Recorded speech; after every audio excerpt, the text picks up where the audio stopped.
Jennings, I have seen bonnets enough to last a lifetime.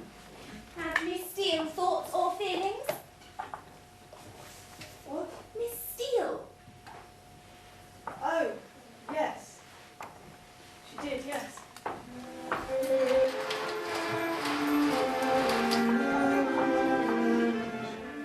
I believe there is nothing so fine for a lady's complexion as an outing after the first snow.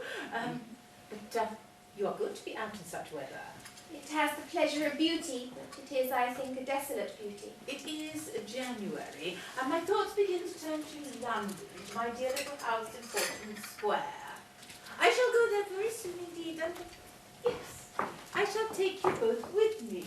Oh, we are grateful, Mrs. Jennings, for such a generous offer. But we cannot think of leaving our mother at this time of year. Oh, Lord, I'm sure your mother will not object, for I've had such luck in getting my 2 daughters off my hands that I shall have you both married before the snow melts. May I steal away your daughters and dispose of them in London? I find any objection quite nonsensical. Come, let us arrange.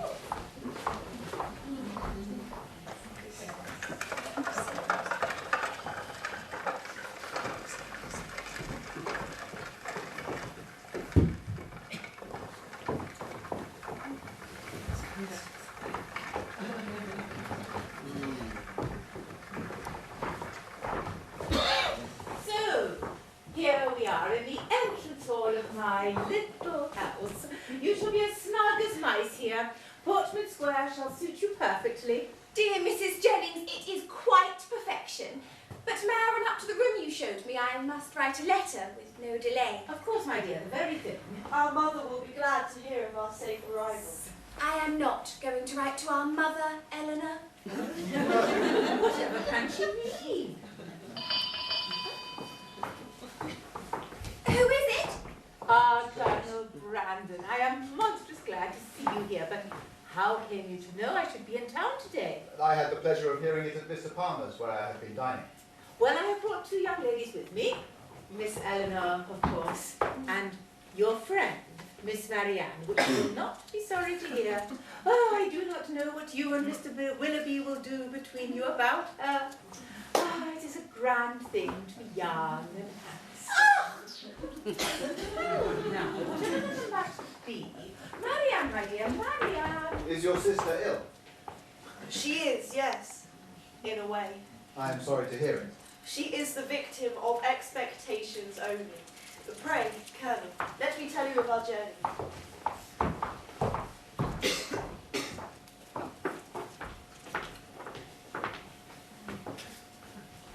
Dear Mrs. Jennings, we have hurried back. My dear sweet girl. Do you approve of my new bonnet? I believe my sister to be doubtful. Oh, it becomes you delightfully, but then you look well in it all. Has any letter been left for me since we've been out? Oh, there is no other letter, no. Can we be quite sure of it? No servant, no porter has left any letter or note? No note, no. It is so very odd. However, Mr. Willoughby, I found, had left his card when I came in from my morning drive. Heavens! He has been here while we were out. What perfect misfortune! Oh, depend upon it, sweet child. He will call again tomorrow. You correspond, then? Little, not much. You have no confidence in me, Marianne. Nay, Eleanor, this reproach from you. You who has confidence in no one. Me? Indeed, Marianne, I have nothing to tell. Nor I. Our situations then are alike. We neither of us have anything to tell. You, because you never do, and I, because I conceal nothing.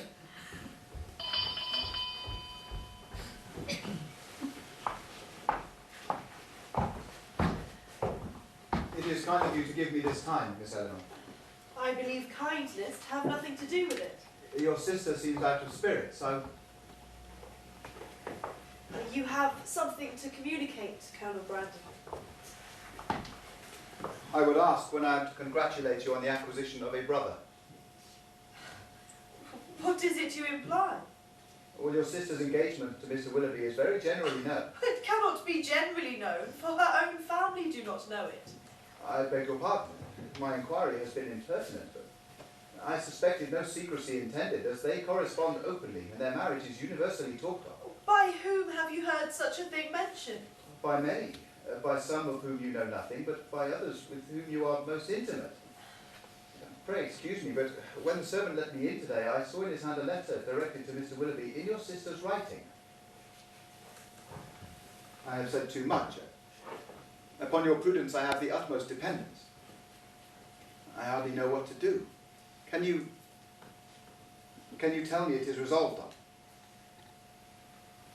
Colonel Brandon, I will acknowledge that, though I have never been informed by them of the terms on which they stand with each other, of their mutual affection I have no doubt, and of their correspondence I am not astonished to hear. To your sister I wish all imaginable happiness, and to Mr. Willoughby, that he may endeavour to deserve.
Arrived this morning.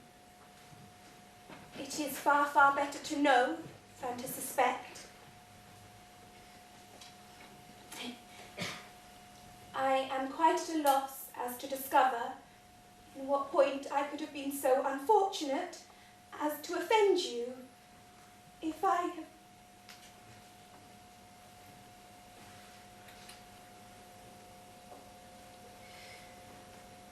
If I have somehow mistakenly given rise to a belief of more than I felt or meant to express, I shall reproach myself for not having been more guarded. That I should ever have meant more, you will allow to be impossible when you understand my affections have long been engaged elsewhere. I am, Dear Madam, your most obedient and humble servant, John Willoughby. I am miserable indeed. The depravity of his mind. Happy, happy Eleanor. You can have no idea of what I suffer. Do you call me happy, Marianne? Oh, if you knew. But can you believe me to be so when I see you so wretched? Forgive me. I know you must feel for me. I know what a heart you have. And yet you must be happy. Edward loves you. What can do away with such happiness as that? Many, many circumstances. But mine is a misery with which nothing can do away. It is far better, this pain, than if your engagement had been carried on for months and months. There is no engagement. He has broken no faith with me. But he told you that he loved you. Yes. No. Never. Absolutely. But I am sure I was once as dear to him as my own heart could wish. I have been cruelly used, but not by Willoughby.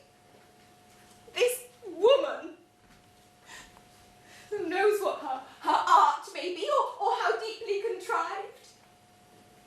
Who can she be? He talked to me only of myself.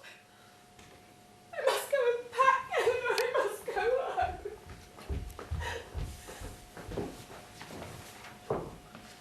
What a terrible, terrible story, but it is all true. Your poor sister.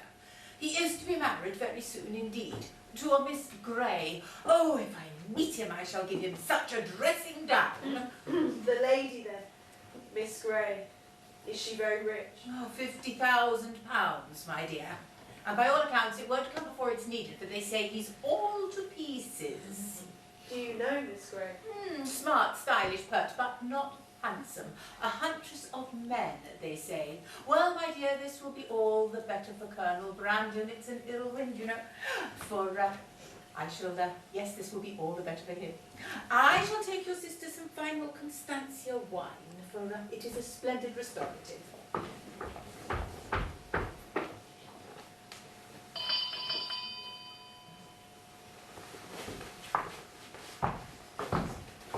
Miss Ashwood, pray forgive my coming in while Mrs. Jennings is from home.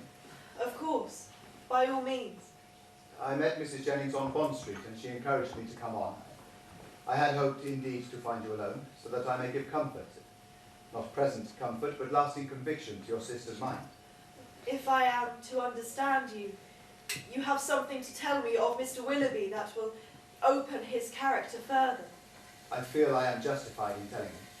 Pray let me hear it. I am, I fear, a very awkward narrator. A lady I had once known. She was an orphan, and from her infancy under the guardianship of my father. We were playfellows, and very dear friends. I cannot remember a time I did not love Eliza. Hers was for me, I believe, as fervent as the attachment of your sister to Mr. Willoughby.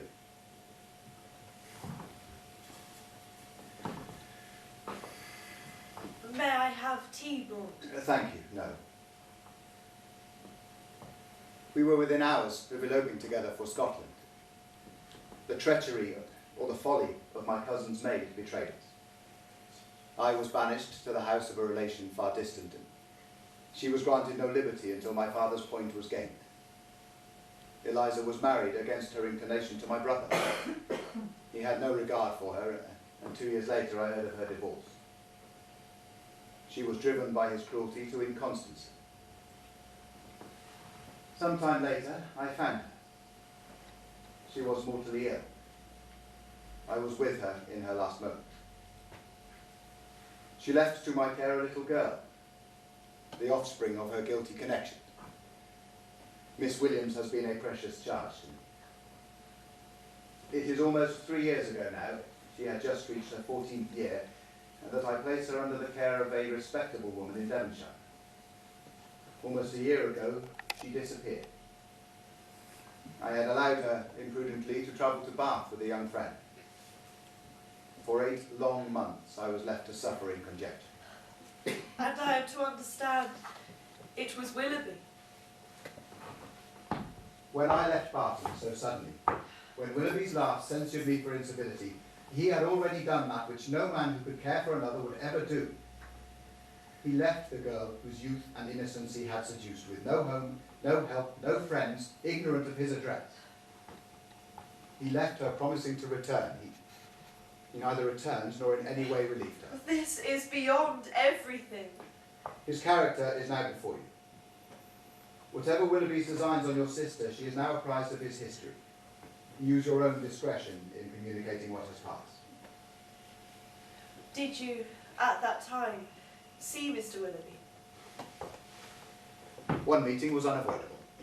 We met by appointment, he to defend and I to punish his conduct. We returned unwounded. I cannot censure it. And your charge?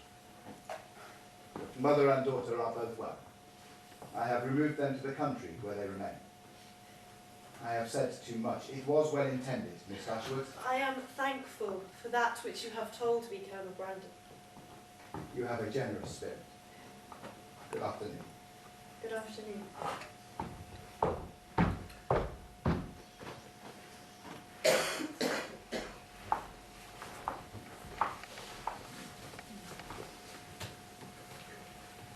Should I have spoken? You must not feel so. I thank you, sister, from my heart. Truly? It is for the best that you have told me. But you do not say your feelings. I cannot say what I cannot understand. Of course. Colonel Brandon asks to call tomorrow. May I tell him you will see him? Why should I not? His concern for you is great. Of course he may call, sister. It will give him the greatest pleasure. I feel the loss of Willoughby's character, even more than I felt the loss of his heart.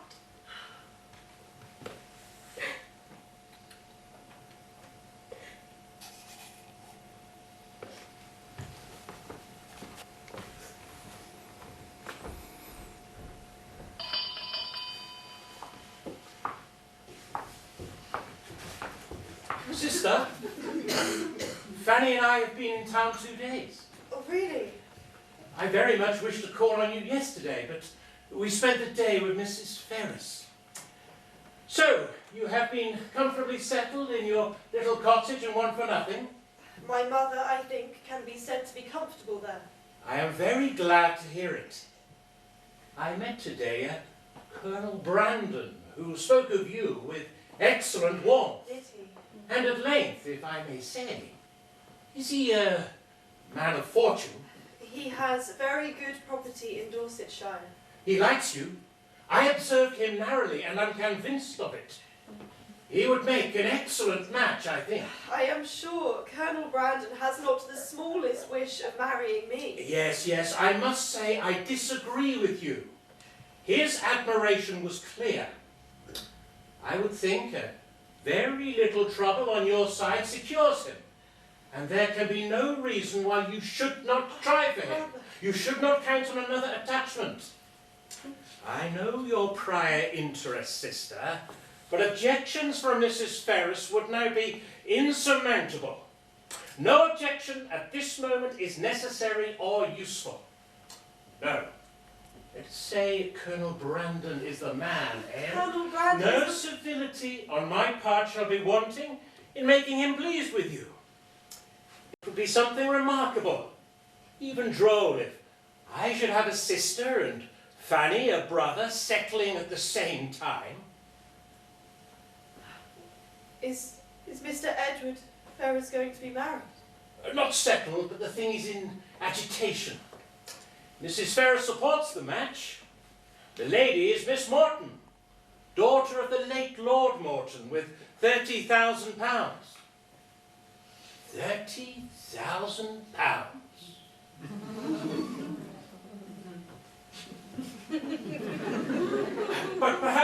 speak too freely of the matter. You are in luck in having such a friend as Mrs. Jennings to invite you to town. But I hear Marianne is not well. She has had a nervous complaint. Well, I am sorry for that. An illness at her time of life destroys a girl's bloom forever. We shall call on you with pleasure here at Mrs. Jennings. Well, Colonel Brandon for you, eh?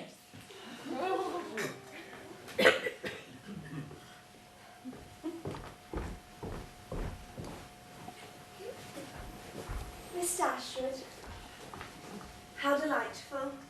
Miss Steele. I was almost sure you would not leave London yet a while. It appears we shall not.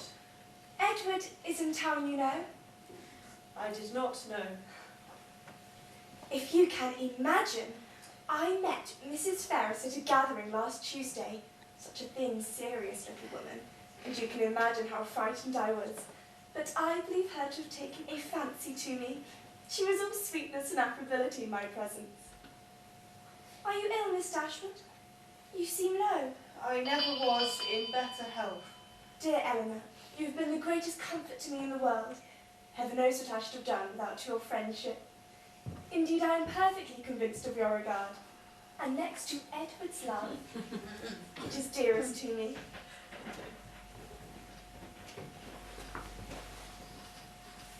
Oh, Miss Dashwood. Miss Steele. Mr. Ferris.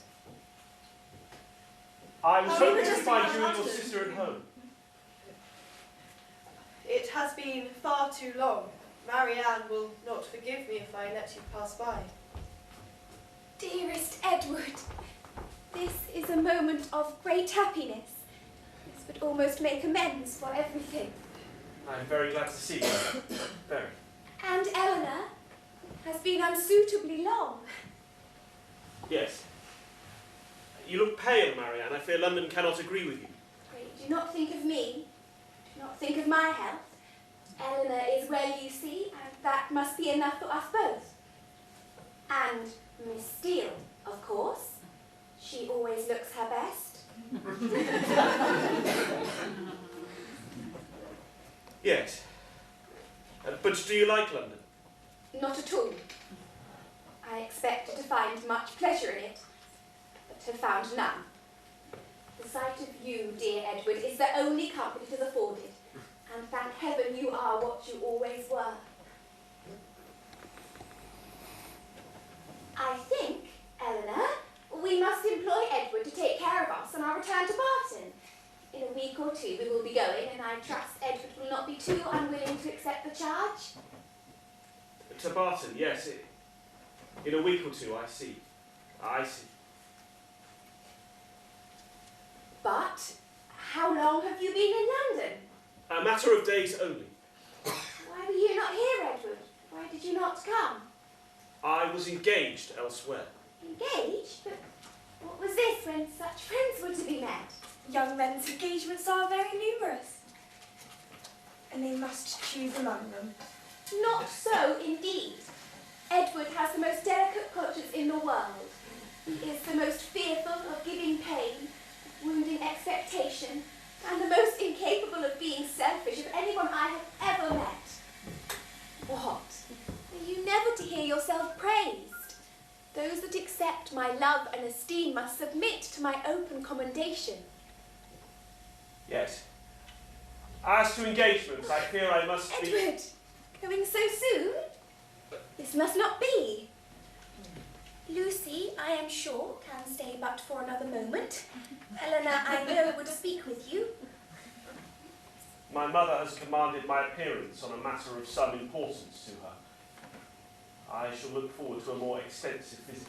If it suits Mr. Ferris, I will walk out with you, as I too have family obligations. Dear, dear Eleanor, we must meet soon. I have much to tell.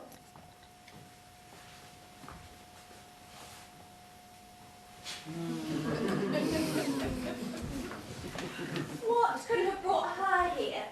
Could she not see we wanted her gone? Teasing for Edward. Why so? We were all his friends, and Lucy has been longest known to him of any. 'Tis but natural he should like to see her as well as ourselves. You know, Eleanor, that this is the kind of talking I cannot bear. If you only hope to have your assertions contradicted, as I must suppose to be the case, you ought to recollect I am the last person in the world to do it. I cannot descend to be tricked out of assurances which are not really wanted.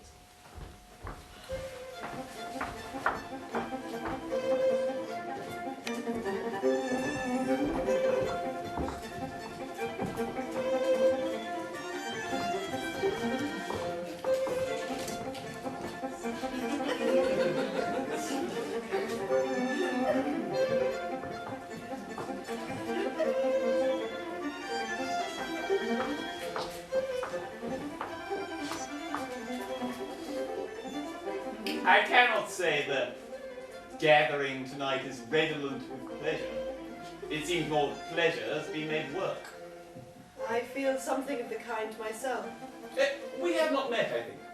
I am Robert Ferris. Eleanor Dashwood. You know my brother Edward.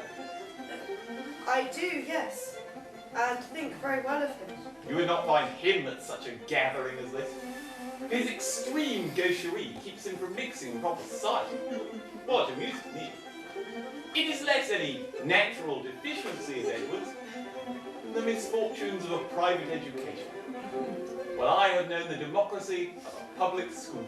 I do not think less of him that he does not attend. Do you not? You reside in Devonshire, in a cottage near Dawlish. Near Dawlish, no. My information is corrupted by passing through many hands.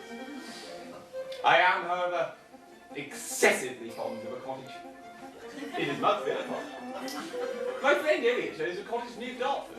Against all rumour, his dining parlour will admit 18 couples with ease. A cottage well arranged cannot be scoffed at.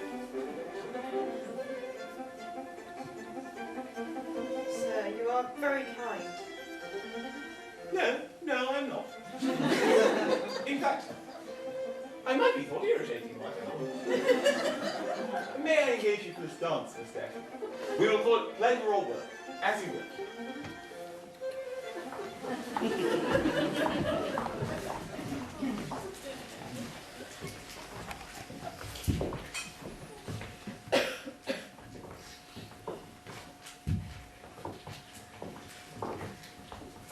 Oh, my dear Miss Dashwood, have you heard the news? No, ma'am, what is it? Something so strange. When I took my morning visit to my daughter Charlotte's house this morning, her friend, the doctor, Mr. Donovan, had been to Fanny Dashwood's where Lucy Steele is staying for the month.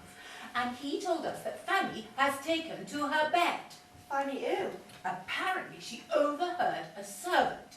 It seems that Mr. Edward Ferris has been engaged above this 12 months to my cousin Lucy, and then confronted, she confessed it, and not a creature knowing a syllable of the matter, and Mrs. Ferris having just arranged a match for Edward with some rich lord's daughter or other, I forget who, and with such a blow to Fanny Dashwood's pride, she took Lucy Steele by the ear, and